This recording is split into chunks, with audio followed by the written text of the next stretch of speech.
ये भव्य पंडाल जुगनुओं सा चकमक करती चारों दिशाएं। चंदन लगाती फूलों से स्वागत करती ये महिलाएं और हजारों की संख्या में खचाखच भरे ब्राह्मण समाज के सम्माननीय लोग और ओजस्वी वीर रस का ये कविता पाठ। फांदी फांदी गोरन का कूटो जैसे कूटी जाए अटार और फिरत फिरंगी का कहूं पाओ पीलो खून करे जे क्या। ये नजारे हैं रोहिणी सेक्टर 11 में ब्राह्मणों के पुरोधा भगवान श्री परशुराम जन्मोत्सव और विशाल ब्राह्मण सम्मेलन समारोह के। क्या महिलाएं, क्या बच्चे, क्या बूढ़े, सभी अपने इष्ट देव भगवान परशुराम के त्याग, कारनामे और उनके वंशज होने पर गौरवान्वित है। लोगों का कहना है कि भारतीय सभ्यता के विकास में ब्राह्मण समाज का त्याग और देन अनमोल है।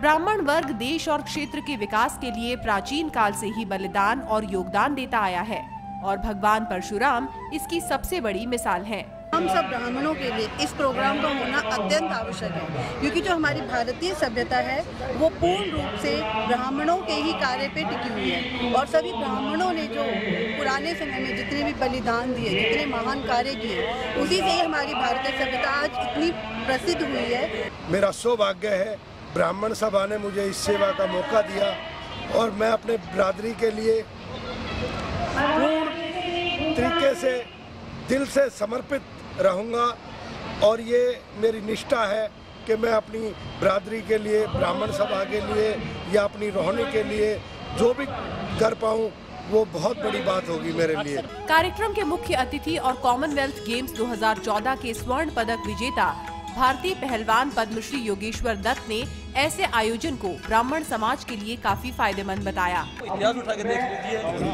कि देश में सबसे ज्यादा योगदान किसका रहा और मेरे को खुशी है कि आज यहाँ इस उपलक्ष्य में मैं आया। भगवान परशुराम जयंती का मैं हिस्सा बना। हिंदुस्तान को अगर आगे बढ़ना है तो सबको एक साथ आगे आना होगा और सबको हिंदुस्तान के आगे बढ़ने के रास्ते निकालने होंगे, क्योंकि रास्ते खुद इंसान को बनाने पड़ते हैं। भगवान परशुराम जयंती है तभी हम अपने भगवानों का, अपने पूर्वजों का नाम या उनके प्रति आस्था कर सकते हैं, दिखा सकते हैं जब हम देश के लिए कुछ करें। दिल्ली रोहिणी ब्राह्मण सभा के इस आयोजन में वैवाहिक सेवा शिविर और कवि सम्मेलन का भी आयोजन किया गया।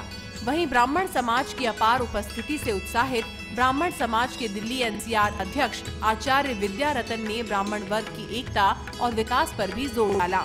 योजना है कि हम भविष्य में जितनी भी ब्राह्मण सभाएं हैं उनको सबको एकत्रित कर साल में एक बार एक भव्य प्रोग्राम करेंगे, जिससे एक संदेश जाए कि ब्राह्मण अब अलग अलग क्षेत्रों में सभाओं के माध्यम से जुड़े हुए हैं और सब इकट्ठे होकर साल में एक बार इससे भी विशाल प्रोग्राम हम करेंगे। परशुराम उत्सव समारोह में ब्राह्मण समाज की भारी मौजूदगी और उत्साह, भगवान परशुराम के वंशज होने पर गौरवान्वित होना, समाज के लोगों के प्राचीन काल में किए गए त्याग और बलिदान को अपनाते हुए उनके नक्शे कदम पर चलने की इच्छा शक्ति एक बार फिर ब्राह्मण समाज को मानव जाति के उत्कर्ष पर पहुंचाने में अहम होगा। साथ ही ये कहना अनुचित नहीं होगा कि जिस आचरण और कर्तव्य निष्ठा के लिए प्राचीन काल में जो ब्राह्मण समाज पूजनीय था, वो ब्राह्मण समाज एक बार फिर अपने सद्गुण, आचरण और कर्तव्य निष्ठा के लिए पूजा जाएगा। दिल्ली दर्पण टीवी के लिए कैमरा पर्सन रवि रोहिल्ला के साथ विद्यानंद मिश्रा की रिपोर्ट।